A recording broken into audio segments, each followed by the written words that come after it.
Hey everybody, welcome to another video. I paid £179.50 for this PlayStation 5 digital from eBay.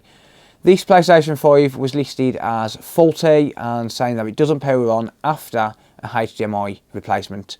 So this is an issue which I do see quite often, and it's actually an issue which I had myself last week on this PS5.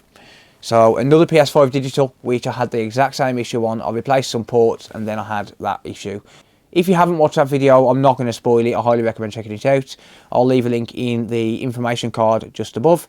But if you haven't seen that, then I highly recommend checking it out. And yeah, you might enjoy it, you never know. But yeah, £179.50. It wasn't a bad price. These are going for around about $3.25 at the minute, used. But it didn't come with a controller or anything like that. I do have a box for this. I've got a few boxes available. And I did buy another one, which is going to be coming up on a future video, which come with 2 controllers. So I'm tempted to put a controller with this one if I can get it working. And then I shouldn't have much of a hard time fixing it. Selling it. I shouldn't have much of a hard time selling it if I put a controller with it. So yeah, it's coming up to Christmas. We're literally a week and a half away. So or about a week and a half away. So yeah, it's very close to Christmas. These things are flying off the shelves at the minute, but hopefully not too hard because there's liquid metal inside and you might knock it. But that could be what's wrong with this, but we'll see.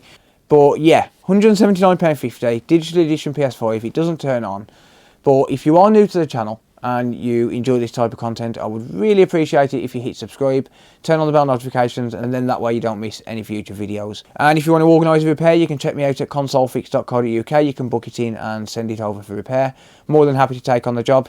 Or if you need parts for a PlayStation 5, PlayStation 4, Xboxes, things like that, check out my online store, consolefix.shop, where you can buy parts and used parts mainly, off the stuff that I can't fix. I do test everything before I sell it, but yeah, you can get used parts just without the eBay fees added on top. So yep, consolefix.co.uk and consolefix.shop. There will be links in the video description. But that being said, let's get into this repair. Today's video is sponsored by PCBWay. Whether you're starting a small project to keep yourself busy or you're looking to launch a brand new product into the world, PCBWay have got you covered. Your project can go from idea to reality with services including PCB prototyping, BOM management, mass production, and even CNC or 3D printing your final product. PCB production starts from just $5 for 10 1 to 2 layer boards, with professional PCB assembly starting at as little as just $30. Check out the link in the video description to learn more. Now let's get back to fixing this PlayStation 5. Right we are, so here it is. And this is digital edition. Like I said, it did come with the base stand, which is a nice bonus. That's going to save me £10 or £15 on having to buy one. So I'm going to take that off first because we're going to need to get that off to be able to actually take this thing apart. So I'll just get rid of that base stand for now, and this will go a little bit out of focus, but it'll be okay. So let's just plug it in and see what happens, shall we?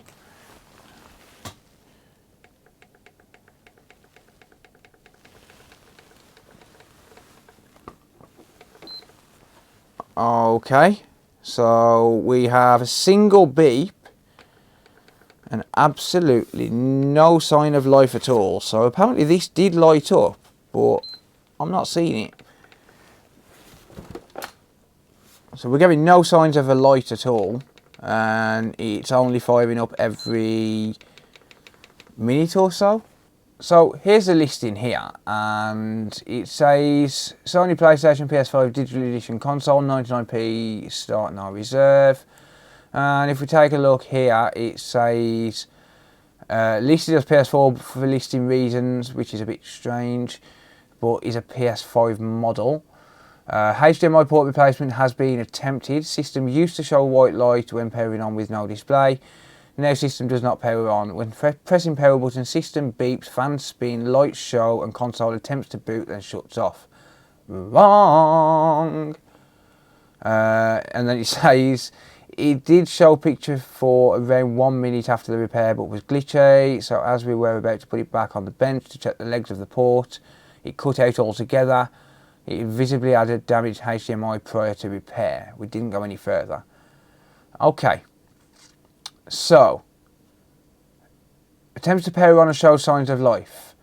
Technically a tick. Fans spin, system beeps and lights show. Comes without box but will be packaged properly. Yeah, it wasn't packaged too bad. Alright. Yeah, so it was pretty detailed, but this listing is wrong. It's technically no power, but it's not the same fault that they displayed, or rather that they listed. Alright, let's just see if we can figure this out. So, first and foremost, let's take it apart. In fact, the most important question we need to ask ourselves is, do we get a free SSD? Because one day,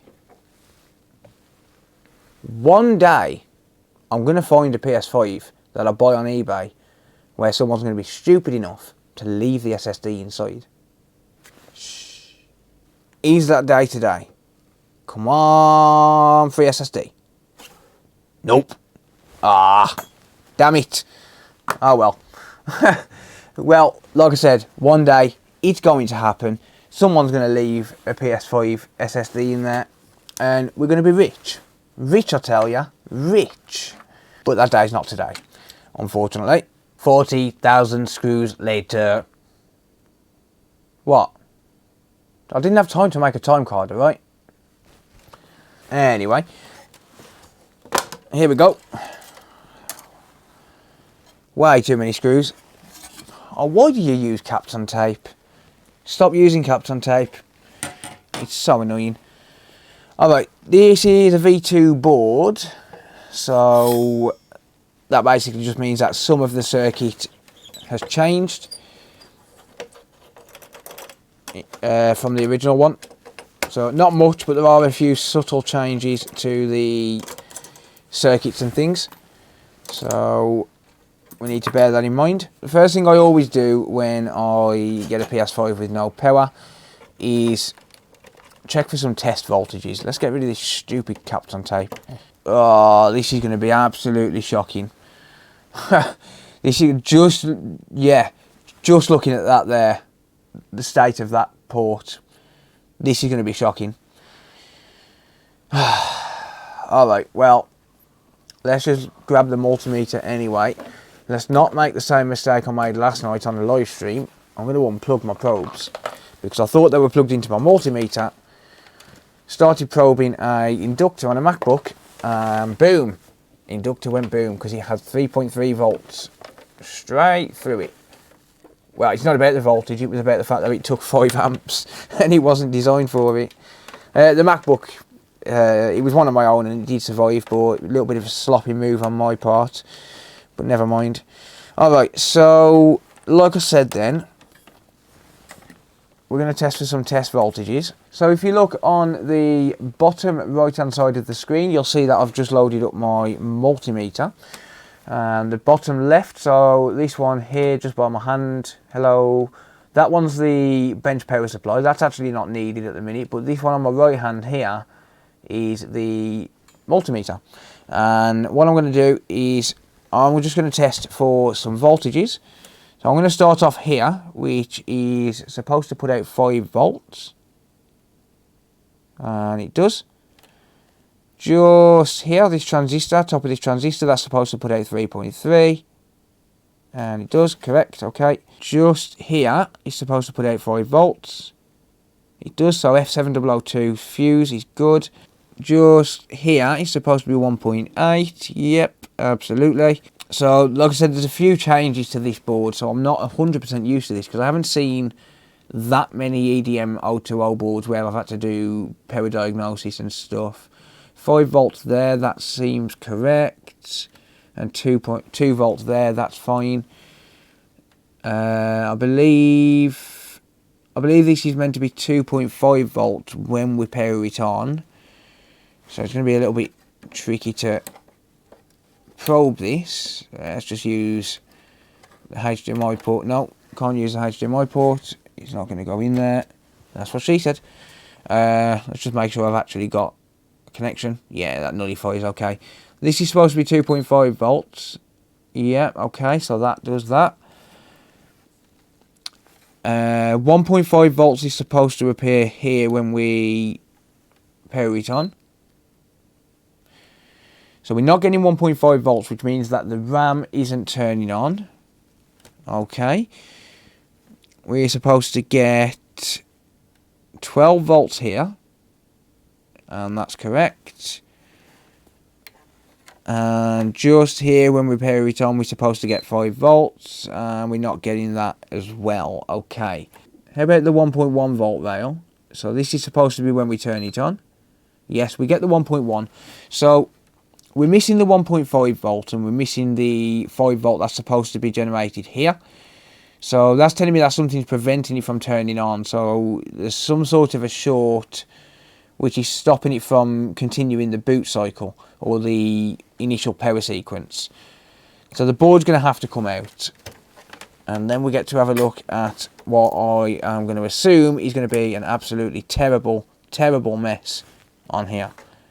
Let's just make sure that it doesn't power on with no front USBs in.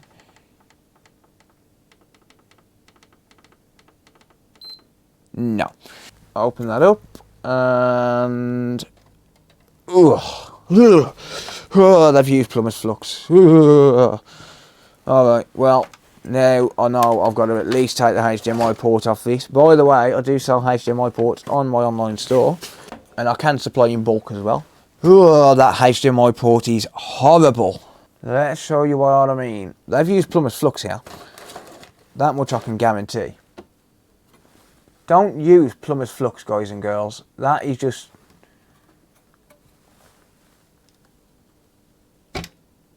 This technician doesn't belong near a console. I'm sorry, but they don't. They don't belong near a console. They should never work on another console again. And maybe they should watch a few videos on YouTube so they can actually learn what the right thing to do is. Because that is not the way to do things, okay? It's not the way to do things. I don't mean to kind of slate people and hate on people's work, but that is so bad. It's unreal. It's almost comical. So bad that it's almost comical. I would laugh if it wasn't for the fact that it's completely ruining this device. This port needs to come off yesterday because all this is going to do is just eat away at these pads and eventually the board. Look at that. Look, yeah, that's already started to eat away at it. It just don't work, all right? It just don't work. You cannot. No, you can't even say, "Oh yeah, but I cleaned it." No, it doesn't. You can't clean it. Not properly. You're never going to clean fully underneath that port. Not a chance. Once that port's on, that's it. It's game over. It's too late. If you've used Plumber's Flux on that, it's too late before you've even put it back together. I'm going to say we've probably got a liquid metal issue as well, to be honest, because that's bad. All right, that is bad. So we've probably got liquid metal leakage. Yeah, let's go with that. Liquid metal leakage. Let's just tackle this first because that is just real bad. I could tell that just by the back of the board. Look at this. Now, you can see it on the back of the board. Like, I can already see it's Plumber's Flux. I can already tell what kind of flux it is. I've got to replace this entire circuit. There's no way around it. I can't leave any of this on the board. Anything that's been touched with Plumber's Flux, it's GG for that component. I sincerely hope this wasn't a customer's board. I really do hope this wasn't a customer's board because that's just absolutely ridiculous. Alright, so I've got the board over the edge of the table. I'm going to stop moaning now because honestly things like this really does just wind me up. But I've got the board over the edge of the table. My hot air is set at 480 degrees Celsius. I'm just going to blast this off. It's no wonder it was glitching because that would have started to corrode the moment, the absolute moment that console got turned on, that was starting to corrode and eat away at that solder.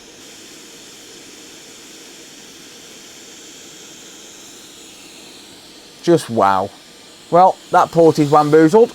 I will say I'm not going to get this finished in the next 15 minutes, and I do have to go and pick my son up from school. So there will be a jump cut in this video, but I'll leave everything positioned exactly the same.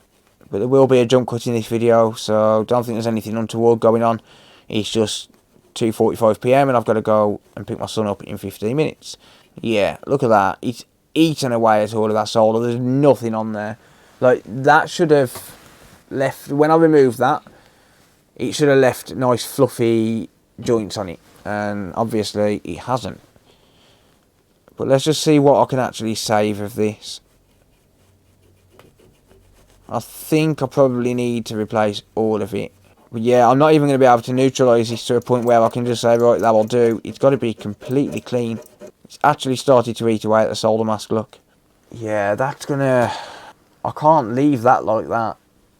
I think I might need to potentially scrape some of that solder mask away just to be able to get this to a point where it's not going to hurt the board in the future. It will be a dark day in hell before I ever leave a board like that.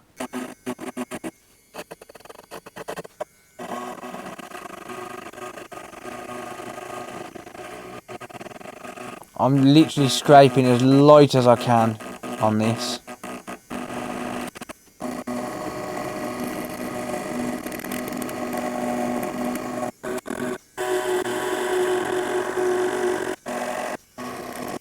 Let's just see how that looks. It's going to look really bad for now, but trust me, when it's finished it won't. I promise you. I promise you when this is finished it's going to look as good as new. Well, probably not, but it's going to be safer to leave, let's put it that way. I do have a plan of action. It's not going to get left with exposed copper. And it still looks rough as houses.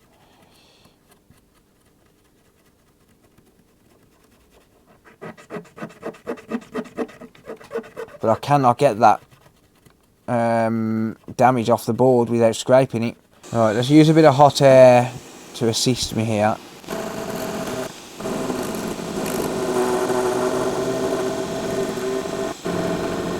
Okay, let's see if that looks any better. Well, I mean, it's going to look rough, but trust me, there is a plan.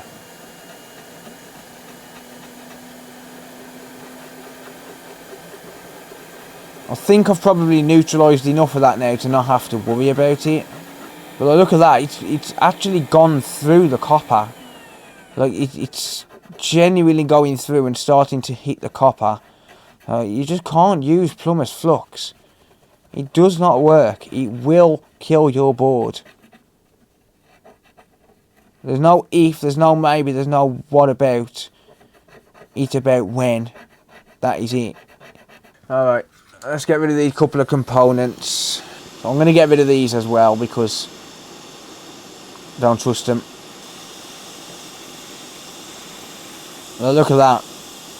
Well, that joint shouldn't look like that. What I plan to do now then is I'm going to take some conformal coating, and this is what I say. This is what I mean when I say I have a plan. Okay, I do have a plan. So I'm going to take some conformal coating, some solder mask, whatever you want to call it, and I'm going to just basically reprotect this area with some fresh solder mask. So the reason I've done this, the entire reason for this, is purely because the solder mask was starting to be eaten away at, and if I'd have left that, it would have eaten away at the solder mask, and then eventually it would have started eating away at the copper, then the substrate, then we would have ended up with internal shorts, etc. And obviously I can't leave that. I can't allow that to continue. If I'm going to sell this, I need to be able to stand by my work. I need to be able to stand by the warranty, and I need to be able to say with confidence and with affirmation that it's going to work and it's not going to fail. If I leave that board the way it was, it's going to fail. Eventually, it will fail. So I have to do something, unfortunately.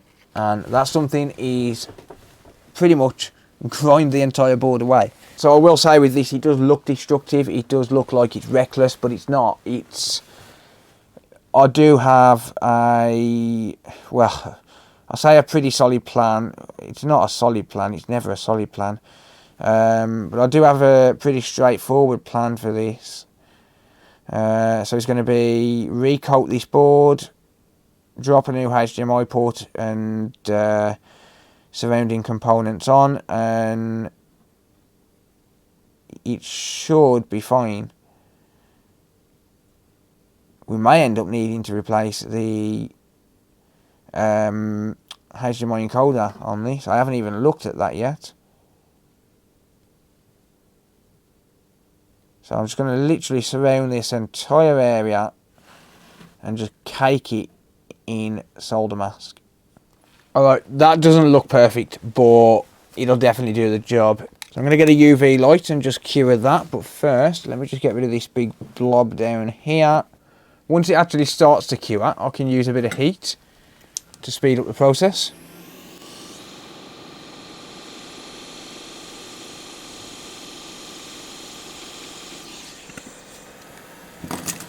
Okie doke, and then I'm just going to scrape away at the pads which I accidentally covered over.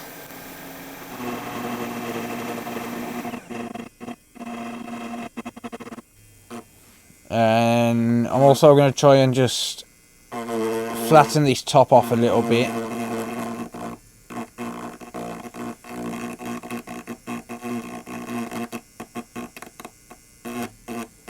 I might need to put another thin layer on. I think that should do it. Let's just clean up. But at least now it's not going to just eat away at itself.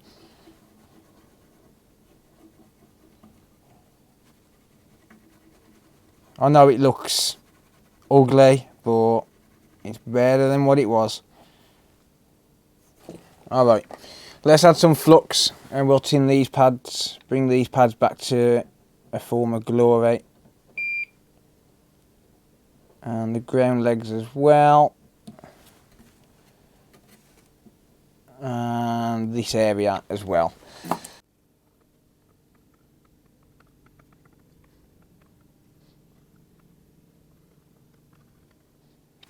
Okay. I'm going to grab a donor board, which I can use to pull some components off. So we got 3 components there.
Okay, and now what I'm going to do is, I haven't got one of those 0.1 microfarad caps for pin 18, but it's fine, it will work perfectly fine without that. But I'm going to drop a port on, so I'm going to hover the board over the edge of the table and drop some flux on.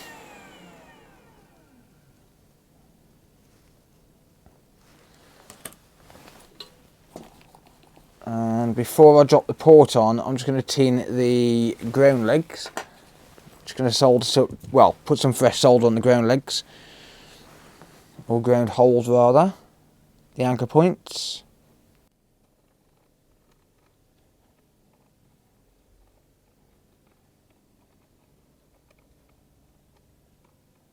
Alright, those blobs of solder, when I use some hot air, that will flow down through the holes.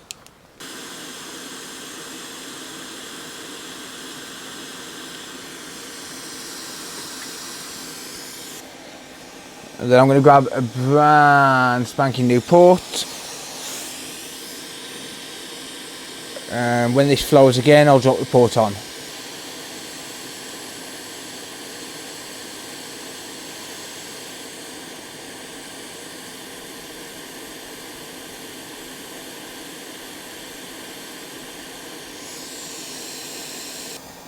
Spin the board round. Just add some flux, and then I can just go over the pins with the soldering iron. Make sure that they're all soldered properly, and then once I'm happy, I'll call it good.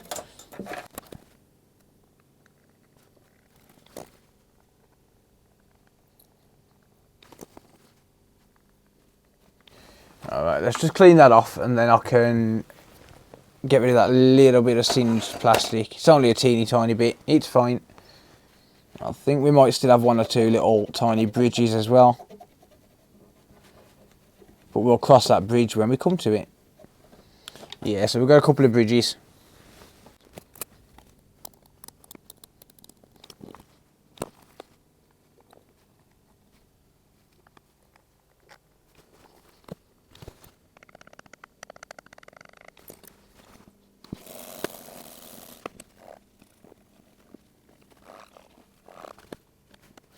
Alright, let's just check with the multimeter, see if we got any bridges. If we have, we'll take care of them.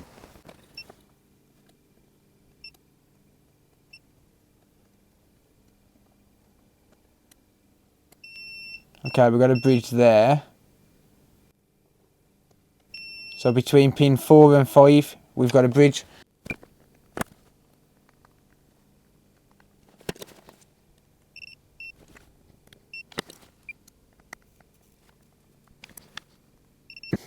Still got a bridge.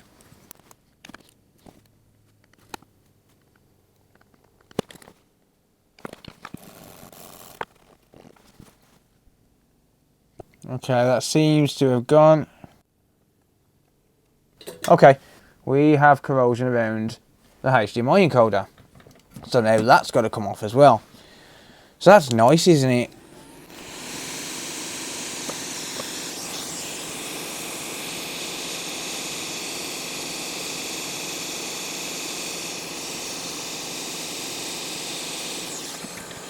Right, so this area I should just get away with cleaning up and wicking it away and retinning it.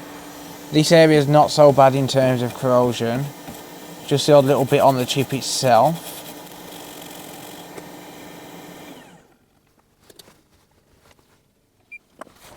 Alright, so I'll retin it and then I'll wick it away and then I'll retin it again.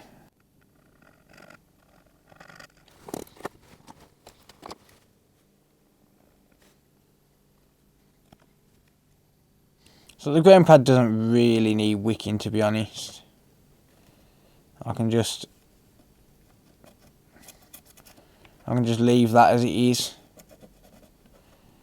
Come on. Hate that thermal mass.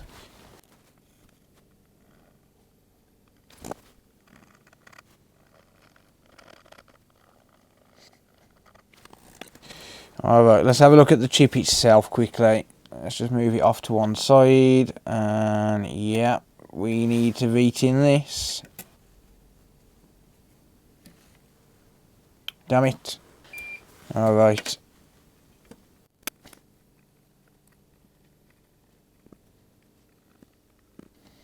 So it doesn't need tinning, I'm just doing it to clean the chip itself. The chip itself doesn't need tinning because we've got solder on the pads. I just want to clean it, that's all.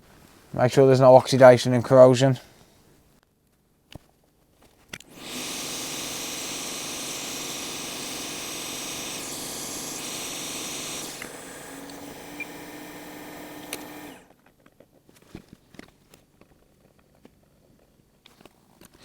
Alright, let's give that a clean up. And then I'm just going to clean up the entire HDMI area using quite an aggressive brush.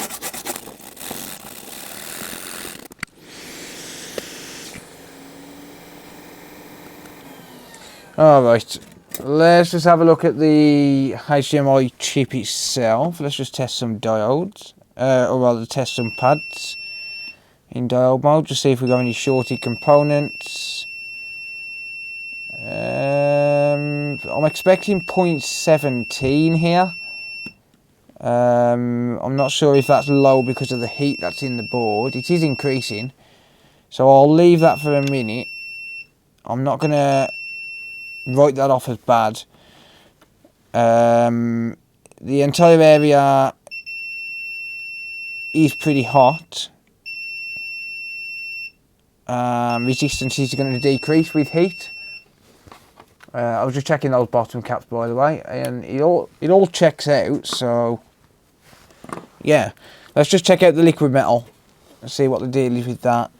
I'm not seeing any around on the main board itself. Let's just check under this foam. No, that's fine. Looks like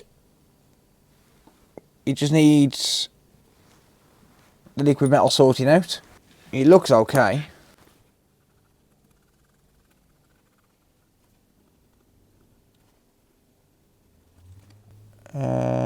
Just move that out there, clean that up.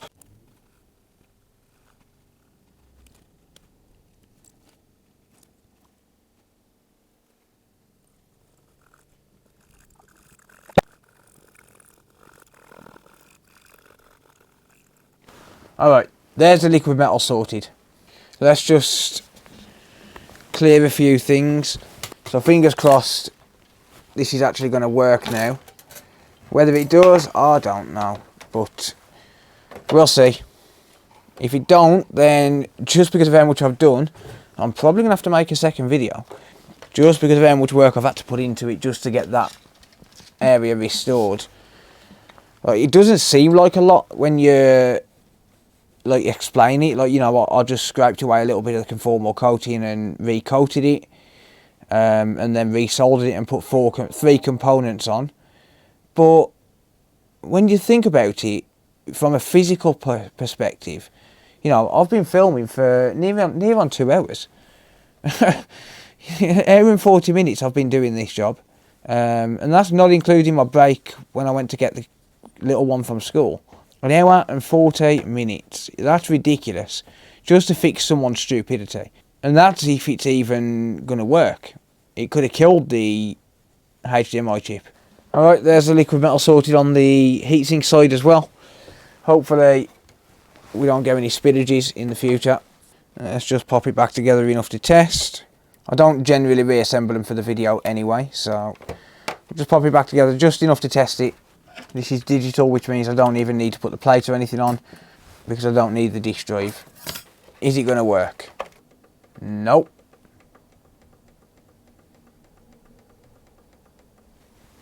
No, it is not. My switch is on. We get 12 volts.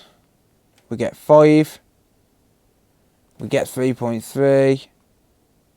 5. 1.8.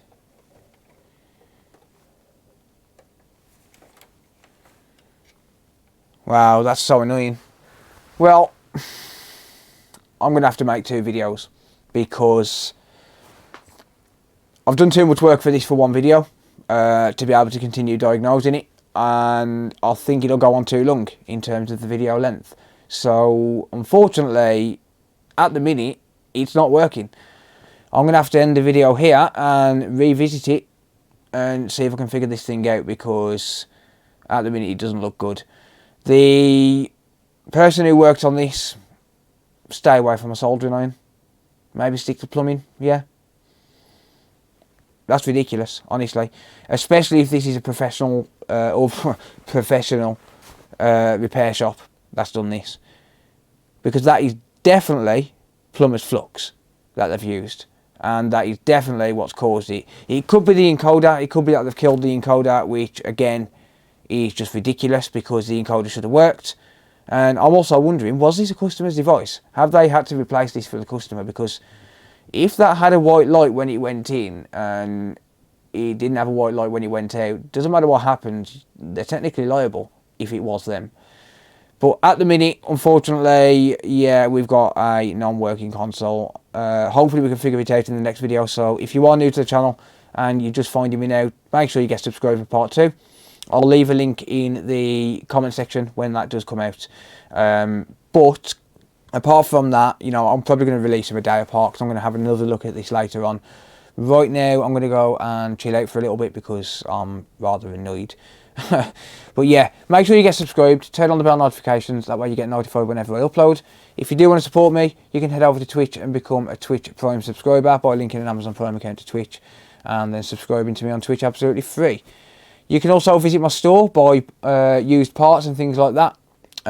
You never know, you might see one of the parts off this specific console on there. But yeah, hopefully we get to figure it out.